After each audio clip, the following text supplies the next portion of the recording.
everyone. Mike Falkenstine here with 1-8 Catalyst, and this is episode 2 of our video series that we like to call Building on the Foundation. And today's episode is the Bible reliable? And as we create resources and deliver training here at 1-8 Catalyst, this is a really important topic because if the Bible isn't reliable, it's not really worth our time to study and teach from, and it's not really reliable to use in our churches. So we start today with a definition of the word reliable. If something is reliable, it can be trusted because it's true and real. And in this case, we believe that we find the Bible as trustworthy and accurate and true. As is true, however, with any historical work, not every single detail in the Bible can be directly confirmed. The Bible cannot be called unreliable simply because it contains parts which cannot be confirmed nor have yet not been confirmed. What's reasonable to expect, however, is it to be accurate where it can be checked. This actually is a primary test of reliability. And here, the Bible has a stellar track record. So I'm going to give you, in this video, the top 3 reasons why I think the Bible is reliable. Okay, number 1. The Bible is reliable because archaeology continues to confirm the accuracy of the biblical narrative. So those that know me know of my deep heart, my deep love for archaeology and biblical archaeology in particular. It is in this field that the Bible's accuracy really shines through. And it's because not only have many of the historical details been confirmed, but certain portions that were once in doubt have been verified by archaeology. So 3 quick examples here out of the hundreds of examples that I could give. In 1922, for example, archaeologists confirmed the presence of the city of Ur, which was the hometown of the patriarch Abraham and was described in Genesis 11, which actually before the discovery, some skeptics doubted that it even existed. Secondly, skeptics doubted the existence of the people group that were known as the Hittites, that we find in Genesis 15, 23, and 49. This was until the Hittite city, complete with records and coins and buildings, was found in Turkey. And then finally, as I write in my book on the 6 marks of a disciple, this is actually one of my favorite examples of this. It was the discovery of a bone box of a man named Caiaphas. And Caiaphas was the Jewish high priest and Sadducee during the ministry and trial of Jesus. And in November 1990, while building a new above-ground highway in southeastern Jerusalem, construction workers discovered a burial chamber. Inside the chamber, they found 12 bone boxes. The most ornate of these bone boxes contained the bones of a 60-year-old man and bore the inscription indicating that this was Caiaphas's bone box.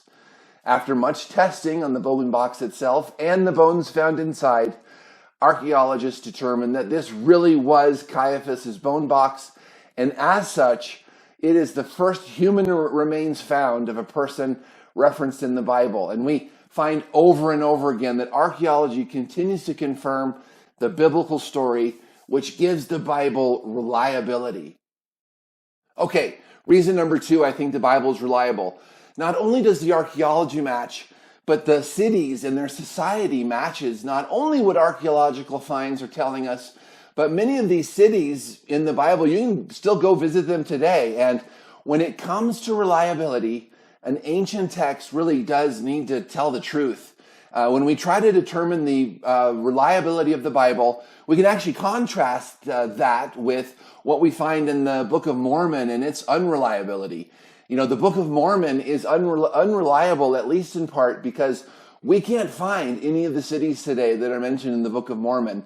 And we can't find any of the people and their way of life, either in archaeological finds in Central America, nor in the areas on the globe that the events were to have taken place today. What we read about the peoples of the Book of Mormon doesn't match at all, actually, with what reality tells us. But in the Bible, this story is much different. The cities that we read about in the Bible are either found in archaeological digs or they're still there today. I mean, we can go today to Bethlehem and Jerusalem and Capernaum and Bathsheba. We can visit the ruins of Ephesus and Philippi and Galatia. And the biblical world reflected in the scriptures is matched by the plants and trees and animals as seen in biblical lands today. I mean, dates and figs and almonds and wheat and barley, together with donkeys and camels and gazelles, all match what we see today. As we read the New Testament, we can see the relationship between Jesus and his world as one that represents accurately the type of animals and plants that we find today in the ancient Near East. You know, this shouts to me of an accuracy and a dependability that gives the Bible tremendous reliability. Okay, finally, reason number 3, and that's this area of biblical prophecy. For those of you that are unaware of what this is, prophecy is just a message that is claimed by a person to have been communicated to them by God. So, in the Old Testament, we see prophets giving people prophetic messages given to them by God. And when we read the prophecies in the Bible, really, we've got to just simply stand back in amazement. I mean, over 300 precise prophecies about Jesus Christ and his birth, his ministry, his death and resurrection, and his role in the church can be found in the Old Testament. And then we see them fulfilled in the New Testament. And when a book accurately and repeatedly predicts events well into the future, we can say without hesitation that really something special is happening here. In fact, the idea that these prophecies were fulfilled by chance is an astronomical impossibility. These prophecies certainly lend to the reliability of the Bible. So as I close out this video, just one more thought. That's what would the implications then be if the Bible is reliable? A couple of things I think about, just for you to quickly think about. If the Bible is reliable, then it's true and accurate, meaning that it really has been inspired by God. And if it's been inspired by God, then it must be worth our time to study and obey. And if it's worth our time, then we should know it well and do our best to adhere to what it says. Thank you so much for watching this video. Be sure to subscribe to our YouTube channel for additional videos like this. If you like this video, share it with a friend. And to find out more about 1-8 Catalyst, be sure to go to 18catalyst.org. Sure appreciate you all, and we'll see you on the next video. For now, grace and peace to you.